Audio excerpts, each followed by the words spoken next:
শেষ নবী একজন আসবেন, তার নাম হবে আহমদ। কি নাম হবে? আহমদ। আমাদের নবীর আরেক নাম কি?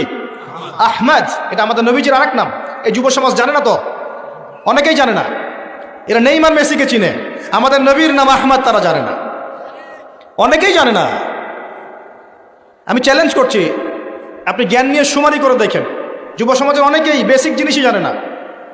আর এখন আরেকটা প্রজন্ম তৈরি করার চেষ্টা করা হচ্ছে যারা এতটুকুও জানবে না, ওইটুকুও জানবে না। এখন যা জানে তাও যেন না জানে।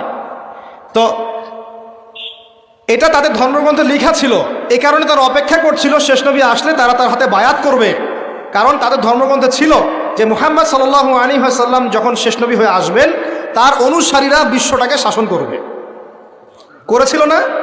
আবু বকর সিদ্দিক, ওমর রাদিয়াল্লাহু আনহু, উসমান, আলী, তাদের সময় রাদিয়াল্লাহু আনহু আজমাইন সারা বিশ্বকে আমরা শাসন করি নাই? খেজুর গাছের মসজিদের নিচে বসে, খেজুর গাছের নিচে ঘুমিয়ে উমর রাদিয়াল্লাহু আনহু এক ইশারায় রোম সাম্রাজ্য পারস্য দখল করেন নাই? ইতিহাস জানেন না আপনারা? এটা কিন্তু তাওরাতে লেখাই ছিল, তারা অপেক্ষা করছিল। তাহলে প্রশ্ন, তারা কেন তাকে স্বীকার করলো না? কেন নবী হিজরত করে যাওয়ার পরেও তারা নবীকে স্বীকার করলো না? উত্তর হচ্ছে একটা, নবী সাল্লাল্লাহু আলাইহি ওয়াসাল্লাম শেষ নবী হয়েছেন বনু ইসমাইলের বংশধর থেকে। বনু ইসমাইল মানে ইসমাইল আলাইহিস সালামের বংশধর থেকে মুহাম্মদ সাল্লাল্লাহু আলাইহি ওয়াসাল্লামের জন্ম হয়েছে। আর তারা হিংসা করেছে কেন? কারণ বনু ইসরাইলের মধ্যে কেন শেষ নবী আসে নাই, এই কারণে তারা স্বীকার করে নাই। আল্লাহ সূরা বাকারায় বলছেন, ইয়ারিফুনাহু কামা ইয়ারিফুনা আবনাহুম, তারা নবীকে চিনে যেমন করে বাবা সন্তানকে চিনে। বলেন সুবহানাল্লাহ। এখন কথা শোনেন, ওখানে তিনটা গোত্র ছিল, ইহুদি গোত্র। কয়টা? তিনটা। একটার নাম বনু নজির। কি নাম? বনু নজির। এই বনু নজিরকে নবী সাল্লাল্লাহু আলাইহি ওয়াসাল্লাম যুদ্ধ করে তাড়িয়ে দিয়েছেন। এই যুদ্ধের কথা আছে সূরা হাশরের মধ্যে। কোন সূরায়? সূরা হাশর। 2 নম্বর ছিল বনু কাইনুকা। কি নাম? বনু কাইনুকা। এদেরকেও বিতাড়িত করা হয়েছে। আর 3 নম্বর ছিল বনু কোরাইজা। কি নাম? বনু কোরাইজা। এই বনু কোরাইজা চুক্তিবদ্ধ ছিল যে আমাদের সাথে থাকবে, আমাদের বিরুদ্ধে কাউকে হেল্প করবে না। কিন্তু খন্দকের যুদ্ধে ওরা মুশরিকদেরকে হেল্প করেছে, চুক্তি ভঙ্গ করেছে। এই কারণে নবী সাল্লাল্লাহু আলাইহি ওয়াসাল্লাম বনু কোরাইজা আক্রমণ করেছেন, তাদেরকে বিতাড়িত করে দিয়েছে।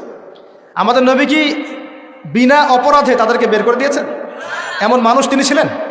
নাকি নিঃসন্দেহে তাদের কোনো না কোনো ফল্ট ছিল? কি ফল্ট ছিল?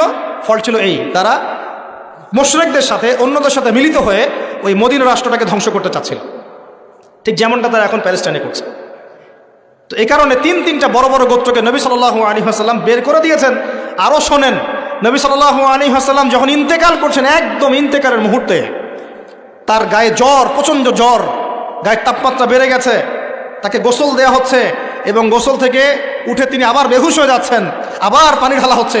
এরকম একটা মুমূর্ষ অবস্থায় নবী সাল্লাল্লাহু আলাইহি ওয়াসাল্লাম বলছেন, তোমরা নামাজকে ছেড়ো না, নামাজকে ছেড়ো না। তিনি বলছেন মেয়েদের ব্যাপারে এবং তোমাদের অধীনস্থদের ব্যাপারে সতর্ক থেকো। আরও বলছেন আরব উপদেশ থেকে, আরব উপমহাদেশ থেকে, আরবের জাজিরা থেকে ইহুদিদেরকে বের করে দিও। কখন বলছেন এই কথা? একদম শেষ সময় আছে। আরও বলছেন তোমরা আমার কবরকে উপাসনার জায়গা বানিও না, আমার কবরকে সেজদার জায়গা বানিও না। এগুলো তিনি শেষ কথা বলে গেছেন। আর তারা ওদের হাত ধরে, ব্রিটেনের হাত ধরে অটোম্যানদেরকে পরাজিত করে ওই জায়গা দখল করে এই যে বিগত 100 বছর থেকে এখন মুসলিমদের উপর শাসন করতেছে। এই ইতিহাস কয়জন জানে? ফিকিরি করে কয়জন? সবাই তো ওঠেন আর বসেন বসে আছে, চা খাই, কফি খাই, ঢেলে দেই, আস্তাগফিরুল্লাহ। মানে কি চলতেছে ওয়াজ মাহফিল? ওয়াজ মাহফিল এগুলো হয় না? ওয়াজ মাহফিলে মানুষ কিছু শিখতে আসে, জানতে আসে। এটা কি ফাইজলামি চলতেছে নাকি ওয়াজ মাহফিলের মধ্যে? আর এগুলাই আপনাদের কাছে আলেম, বক্তা এবং দায়ী, এরাই। আপনারা সারা বাংলাদেশে বড় বড় আলেম খুঁজে পাচ্ছেন না? সুবহানাল্লাহ। মানে ধর্মের এতই অধঃপতন হলো যে এখান থেকে ওয়াজ দিতে হবে, এদের কাছ থেকে নসিহত শুনতে হবে। আর রাজনীতির এতই বেহাল দশা হলো যে এখন যাকে নিয়ে ট্রল করতেন সারা জীবন সে এমপি হবে। আর আপনি তার কাছে গিয়ে বলবেন ওয়াজ মাহফিলে পারমিশন দেন স্যার। আপনি গিয়ে তাকে বলবেন সাইন করেন স্যার। স্যার পিছনে গিয়ে সেলুট মারবেন স্যার। বিশেষ ক্যাডার হবেন আপনি, এই লোকের পিছনে গিয়ে সেলুট মারবেন স্যার। এই হলো দশা। এটাই সিস্টেম চলবে এভাবেই? কি চলতেছে এগুলা? যা ইচ্ছা তাই করতে পারবে সবাই। আর সত্য কথা বললেই দোষ আমাদের হবে, হককে হক বললে দোষ আমাদের হবে, বাতিলকে বাতিল বললে দোষ আমাদের হবে। হকের উপর থাকলে সারাদিন গীবত, তমত, গালি, সমালোচনা শুনতে হবে। জানের হুমকিতে চলতে হবে, জানের হুমকির উপর চলতে হবে। আল্লাহর জমিনে ফাইজলামি শুরু করছেন সবাই মিলে। কি আশ্চর্য একটা অবস্থা চলতেছে। আর এই ঘটনাগুলো দিন দিন বাড়তেই আছে। তোমরা এত ট্রল করো কেন? হয়তো কন্টেন্ট মেক করো কেন? তোমার $10 জন্য তোমার এইভাবে ইসলামকে বিকৃত করার কি দরকার আছে? ইউটিউবিং ফেসবুকিং করার আগে শিখতে হবে, জানতে হবে কি প্রচার করা যাবে আর কি প্রচার করা যাবে না, কি প্রচার করতে পারবো, এটা প্রচার করলে কি হতে পারে। একজন আলেম আরেকজন আলেমকে না হয় একটু সমালোচনা করেছেন, তুমি তো জানো না এটা প্রচার করলে কি ইফেক্ট পড়বে, উভয়ের মাঝখানে সম্পর্ক খারাপ হয়ে যাবে। একটা ঘটনা ঘটেছে, এত লাফাচ্ছ কেন তুমি? তোমাদের লাফালাফির কারণে সারা দেশে এটা নিয়ে একটা ইস্যু তৈরি হয়ে গেল, মানুষ মূল ইস্যুটাকে ভুলে গেল। এই যে মূল ইস্যু ছিল ইসরায়েল ইস্যু, প্যালেস্টাইন ইস্যু, শেষ কি কথা বলেছে এটা শোনেন। ওরা শেষে বলেছে, এখন গতকালকে নিউজ দেখলাম, তারা বলছে এখন প্যালেস্টাইনিদেরকে দেখলেই গুলি করে মেরে ফেলাবে। কি বুঝতে পারলেন না? এখন এত হাই লেভেলে চলে গেছে ওদের এগ্রেশনটা যে দেখলেই গুলি মারে দিবে। দেখলেই গুলি মারতে হয় কখন? এটা কি যুদ্ধক্ষেত্র? এটা কি ব্যাটল হচ্ছে? দেখলেই গুলি মারতে হবে শত্রুকে? ও কি শত্রু? যে তার বাড়ি ফিরে যাচ্ছে, যে বলছে যে মসজিদে আকসা আমি নামাজ পড়তে চাই, ওখানে নামাজ পড়ার অধিকার নাই আমার? ওখানে নামাজ পড়ার অধিকার মুসলিমদের নাই? ওটা আমাদের পবিত্র জায়গা না? তো নামাজ পড়তে গেলে তুমি গুলি করে মারি দিবা? আর এইসব বিগার ইস্যুসগুলো বাদ দিয়ে আমরা এগুলো নিয়ে পড়ে থাকবো? কমপক্ষে মুখ দিয়ে তো প্রতিবাদ করতে পারবো, যাতে কারণ আল্লাহর কাছে আমরা বলতে পারি আল্লাহ মুখ দিয়ে বলেছে, কমপক্ষে হাত দিয়ে পারি নাই, মুখ দিয়ে বলেছে। আর মুখ দিয়ে না পারলে কি করতে হয়? ভাবি কলবিহি, অন্তর থেকে কি ঘৃণা করতে হয়। তো অন্তর থেকে ঘৃণা করবেন কখন? যখন জানবেন তখন। তো জানাবে কে আপনাকে? যে আপনার সামনে বসে আছে, এ তো আপনাকে দিন শেখাচ্ছে না, আপনাকে সার্কাস শেখাচ্ছে। তো প্রিয় ভাইয়েরা, সচেতন হন, এই দুনিয়ার জীবনটাকে নিয়ে হেলায় খেলায় নষ্ট করে দিয়েন না।